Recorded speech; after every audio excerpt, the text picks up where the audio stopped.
My chain is about as sharp as a butter knife. You're looking at an explosion of greenery. None of this was here just 2 months ago. Let's get it. It feels so cheesy doing that.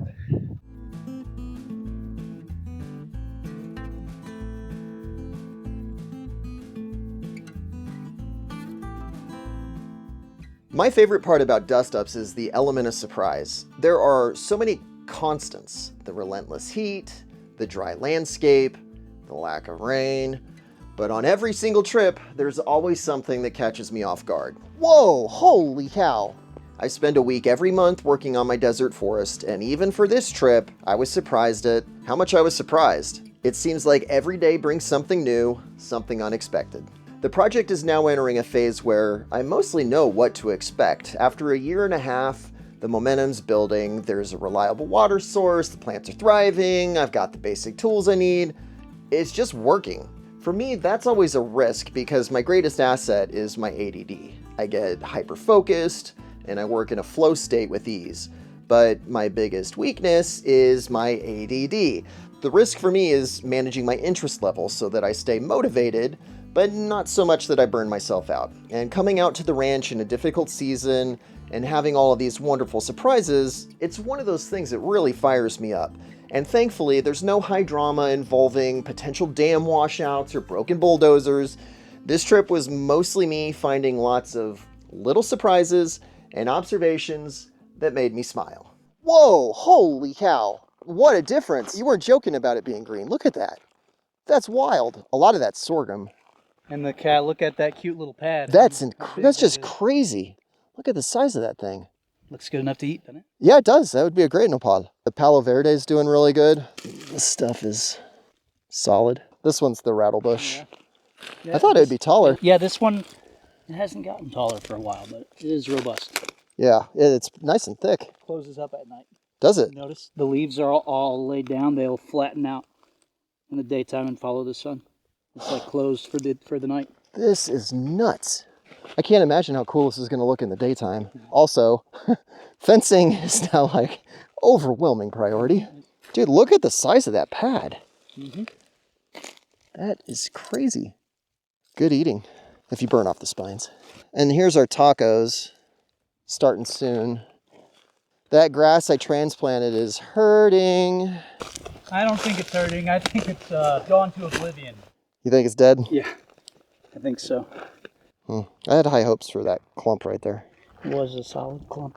I want to know what these tall stalks are because I didn't put sorghum in the mix. So looks like corn, but I don't think you saw any corn. No, there's no corn in there. I mean, I know I didn't put sorghum in. So, oh, that's more rattlebush. Sweet. I'm so excited to see those taking off because those are native.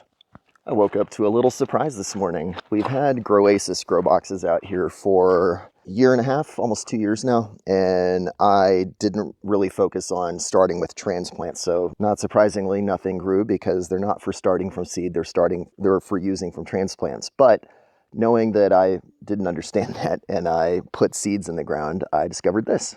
That is moringa. That managed to get itself started without any help from me, just from the seeds that I put in the ground, and now it's getting very, very slowly watered every day. Very, very cool. Now, last year I had moringa growing over at the latrine, which is about 60 yards that way.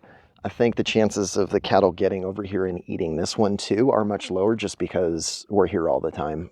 They try really hard to avoid us, but we're not here 100% of the time, so it's not guaranteed. This is a morning full of surprises. Look at this condalia. This thing looks beautiful. That's not condalia, that's lyceum, also known as wolfberry. And I'm really surprised that I misidentified that plant because I've spent a lot of time and effort learning about it. Lyceum, or wolfberry, is in the same genus as the goji berry. I've always viewed Dustups as an agro-rewilding project. I do want to grow food to justify the effort, but I'd like to do so in a way that overall benefits the local ecology. This plant, lyceum, ticks both boxes. Lyceum's already here and it's quality food. You can eat goji berries fresh, but if you've never heard of goji berries, they've been growing in popularity as nutritional supplements. Now, this is not a goji berry. It's a close relative. As to which relative it is, I can't figure that out. I bought a very well-regarded West Texas plant species identification book that a biology professor recommended to me. I tried using iNaturalist and Google Lens and PlantNet. None of them have been able to help me identify the species. So if you might be able to figure out which species of Lycium this is, please comment. I really would love to know. And although Lycium's technically a shrub, you can see that it can be trained into a small tree. But what I really like about Lycium, or wolfberry, is that it is all over the creeks, all over the ranch. It's thriving and it's generally green. And now that I'm about a year and a half into this, I've seen it set a modest amount of fruit. But what I'm really excited about is the effort I put into this one particular tree responding so well. I gave it the syntropic chop and organize treatment and really aggressively pruned it to help it grow up and hopefully over the next year or two spread out and produce a canopy. If I can learn more about this Lycium growing natively, maybe it's possible for the Dustups Ranch to grow goji berries, the close relative, as part of the project. You're looking at an explosion of greenery. Back in the winter and the early spring, I came over here with the belief that pruning and working in this vegetation was going to help with the growth. So far this year, we're only at just above 3 inches of rain, with the biggest event only being 2/3 of an inch. That's not really very exciting, and yet the local vegetation's already taken off. So let's jump back in time a little bit. I'll show you what I did earlier this year, where I used a chainsaw, which didn't work great, and then some secateurs to trim up this vegetation, use a syntropic mulching approach, and then we'll come back here to look at the greenery and see how this area has responded. The chainsaw here is massive overkill. I think maybe 2 or 3 of the cuts that I did benefited from having a chainsaw. Most of the work could have been handled with a sawzall for the parts that did require a power tool, and the rest of this work would have gone faster and easier with just loppers and secateurs. I didn't own those when I was pruning in the winter, but viewers have helped me with that. A lot of you participated in my Amazon wish list, and over the last couple of weeks, we've had a flood of tools coming into the local post office, and we've been putting those to work. Thank you to all of those that bought a tool for Dustups. One little bright side here, I already owned this chainsaw, so that didn't require any extra money. It's been a bad habit to go using the biggest tool possible, and I've had to retrain my brain to just start with something that I know will work, and then if more power is required, it's generally better, because the more power you bring, the more maintenance and risk of injury and on and on. It's better to go with the lightest tool. And I knew this area was full of Condalia and Lycium, and then there's a little Agarita right here too. And what I'm hoping is that now that I've opened this area up, that Agarita can take off. I could never remember the name Agarita. I finally had to put it to music so that I could remember the name, and it's wasting away again in Agaritaville. Dun, dun, dun, dun, dun. Brady brought these logs out here earlier this year, and we just kind of put them around scattershot. Later, Tiago Barbosa, who's my mentor from Syntropic Solutions, he gently chastised me for just throwing stuff everywhere. I took some time to reorganize these logs to get maximal soil contact and to minimize the soil exposure to the air. I never expected this. Look at all this greenery. None of this was here just 2 months ago, and all of this is just exploding because of the extra shade and the little bit of extra moisture retention from 20 minutes of work. Just imagine what this area is going to look like when we get a proper rain. Thank you to Bombas for sponsoring this video. I love this shirt and I wear it as often as I can because it's made out of merino wool. It's summer in the desert, and with all the sweating that I do, it's really easy for smells to get out of hand. I'm really glad that smells don't come across on camera.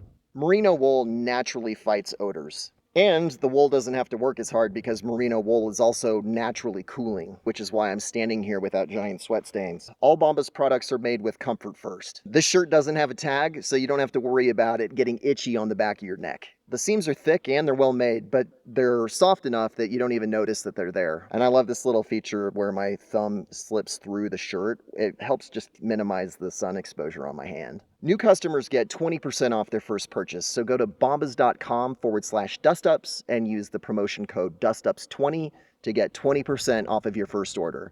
Thank you so much for supporting my sponsors, and now back to the episode. The most consistent viewer feedback I've received has been about, hey, why don't you pick up mulch or soil amendments on your way to the ranch? You're already making the drive. Usually I just don't have room, but on this particular trip, and maybe that's a sign of a maturing project, I'm not bringing out a mountain of supplies. I actually had space. I stopped in Van Horn to fill up the bed of my pickup. Because this terrace connects to the lower dam, which I haven't finished, the access right now is a little rough. And of course, I don't want to bottom out my pickup getting up on that terrace. It was worth getting out of the truck with the shovel, doing a little bit of light labor so that I could take some of the wear and tear off my equipment and bring the manure to where it's needed. Before I made the manure pit stop, I made a first pit stop in Pecos where I met Daniel. He wanted to donate a wood chipper that has been sitting in his garage and basically becoming a nuisance. That's a $600 wood chipper. It's a nuisance to him and a huge benefit to me. I'm really grateful for the donation. And if you have a power tool or some piece of equipment you think would benefit the ranch and it's taking up space in your garage or barn, email howdy@dustupsranch.com. There's a decent chance I might want to take it off your hands. Uh-oh. That's going to have to do until I get all the manure out.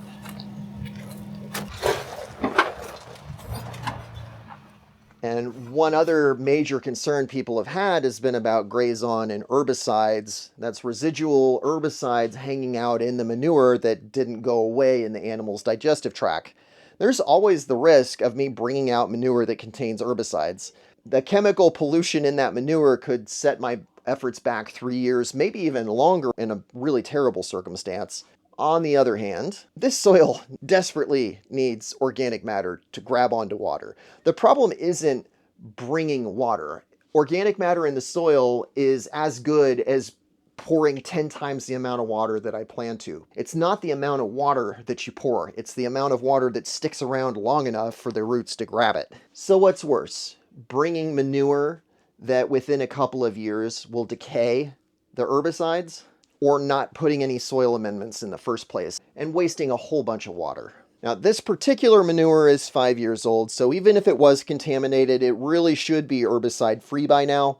But I will test it by planting a tree in the soil mix and seeing how it responds. If that tree dies, then I know what I'm dealing with, and the forest would be set back a couple of years, but it's still not a wasted effort. You can temporarily use the area as a grassland, a source of mulch, improving the soil moisture, and even with the herbicides, you can still work on the soil biology.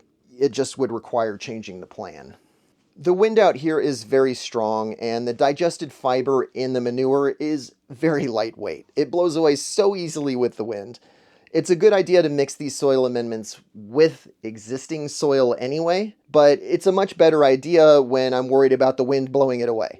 The rocks and the sand will keep almost all of what I have spent the time and effort to bring out here in place where it can grab water and grow me some trees. This is such a good example of learning lessons where on the terrace below me, it's too narrow to even get equipment in here. But on the second terrace, where now that I had experience building the first one, now it's wide enough that I can turn my pickup with a 3-point turn and make it safely out of here without putting too much wear and tear on the equipment. Being able to drive my pickup all the way there where I can just shovel the manure right out the back and it's where it needs to be, so much easier. Did you see the manure?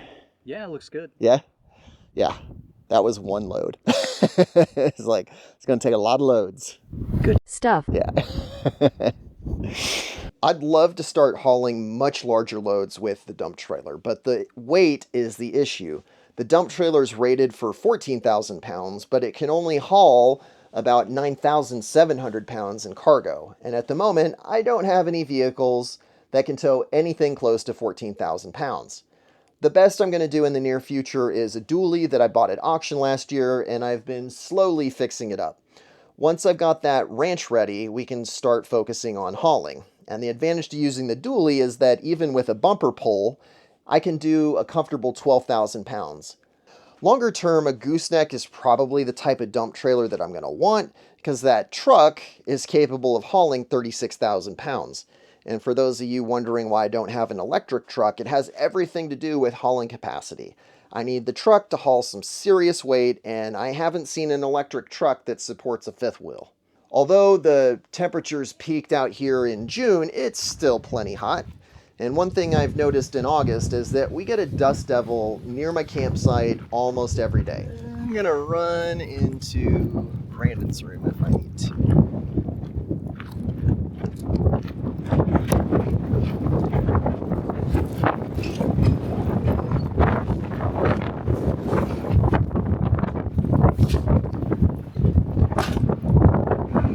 Sometimes it's around 1 o'clock, sometimes it's around 3 o'clock, but we didn't go a single day this trip without having one of these things whip up. They aren't a huge deal, but they are plenty annoying. If you make the mistake of leaving any kind of lightweight item around, it's just going to get blown halfway across the ranch. Right now, the effort is focusing on beaver dam analogs, BDAs, because we have a contract we have to perform for our grant from NRCS, and we have to do it this year. So I just want to get that done and over with. But once the beaver dams are built, I want to retrench and focus exclusively on the terraces. That means soil amendments, biochar, clay, horse manure, and then the things that go on top, which is mulch, grass, and wood chips. Getting the cactus planted, getting the seeds in the ground. I want everything to be as far along as possible, really grow the momentum and take the lessons learned so we can keep expanding the size of the project, keep applying those lessons learned, keep making progress. Dustups content does not have to end here. You can see my typical morning in a bonus episode that I've made available in a link in the description, or you can scan the QR code that you see on the screen. Thank you so much for watching, and I will see you in that bonus episode.